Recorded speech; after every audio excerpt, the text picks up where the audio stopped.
I'm just gonna run it. You ready? Yeah, ready.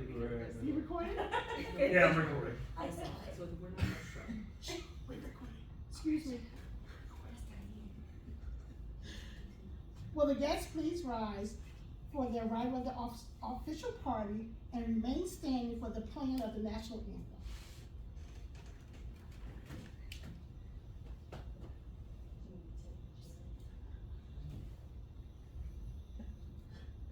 The official party is now arriving. The national anthem.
You may now be seated.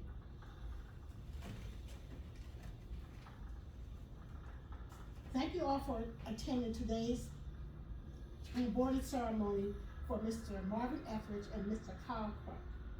Today's ceremony recognizes Marvin and Kyle swearing their oath of office. Our Command Information Officer, Mr. Omar Thackeray, will then provide some brief remarks. We will conclude the ceremony with a 3-minute video from our former Chief of Naval Personnel, Vice Admiral John B. Norwell Jr. Afterwards, you are welcome to join us for some refreshments. The purpose of this ceremony is to celebrate these two individuals who have sworn in or are about to sworn in for their oath of office, a formal requirement unique to both civil and military service.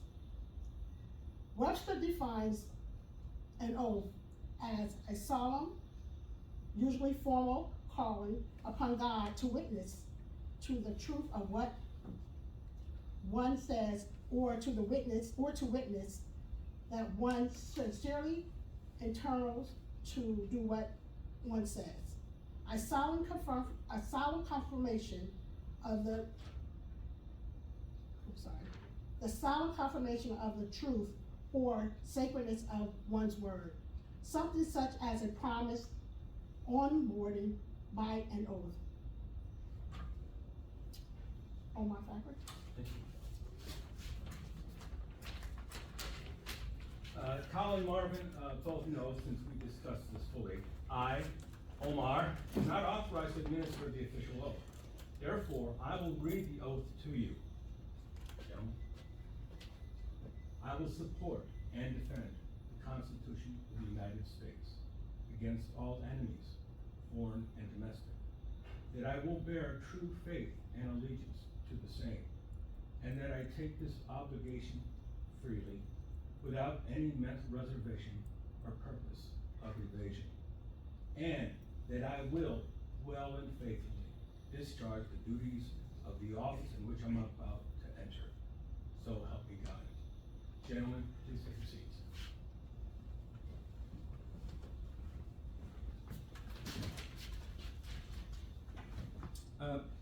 This is the first time that CERMAC has ever had an onboarding ceremony, and hopefully it won't be the last. In the future, hopefully, supervisors will be able to swear in their new onboards. So why is this so important? Firstly, it underscores something which makes being a public servant different from just about every other chosen profession, and that is supporting and defending the American experiment known as our democratic Constitution. Today, we witness these two young men embark upon what will hopefully be a long and rewarding careers full of ups and downs, successes and failures. 30 years from now, at your retirement ceremony, they will play this recording memorializing the start of your great adventures. In welcoming you to our Navy family, I'd like to leave that to someone who can do a much better job of it, and that is Vice Admiral Knoll. After the Admiral's address, please join us for some cake and welcome our new civil servants.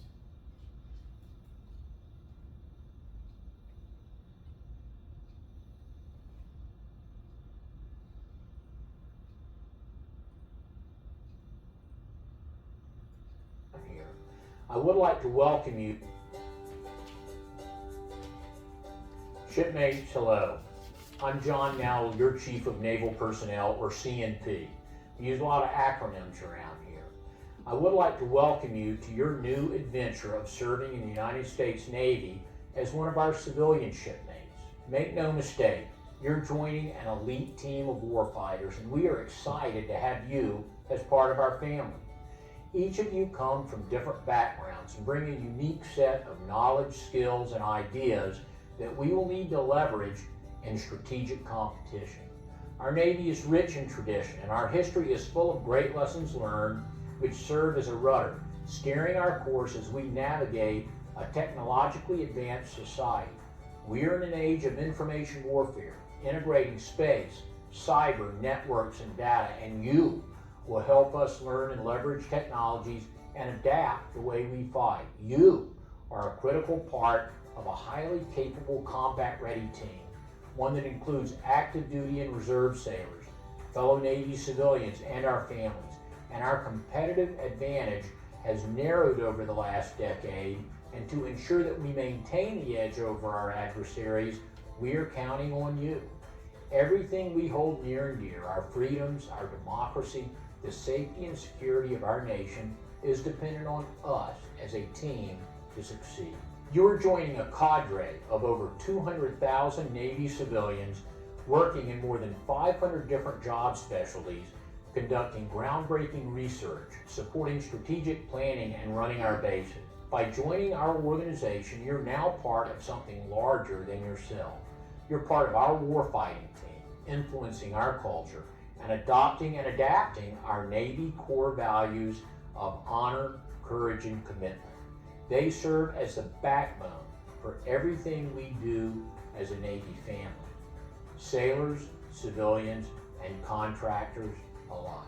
You have been provided content with information on our Navy culture and how we operate.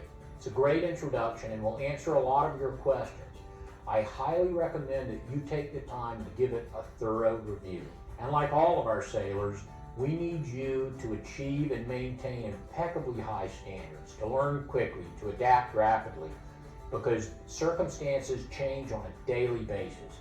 Help us to drive smarter ways of doing business, and please take advantage of every opportunity to improve your knowledge base and skills, to integrate yourself more fully into your Navy command, to leverage your talents and experience, and to identify ways to make yourself a key member of the team. Whether in uniform or not, you are a member of our Navy team. I call you our civilian sailors, and I am so happy to welcome you aboard and to say thanks for your service and the service and sacrifice of your families. Have a great Navy Day. Thank you. That concludes our ceremony. Please join us for some cake and welcome our two new public servants, What's his civil name? servants. That's Marvin and Kyle.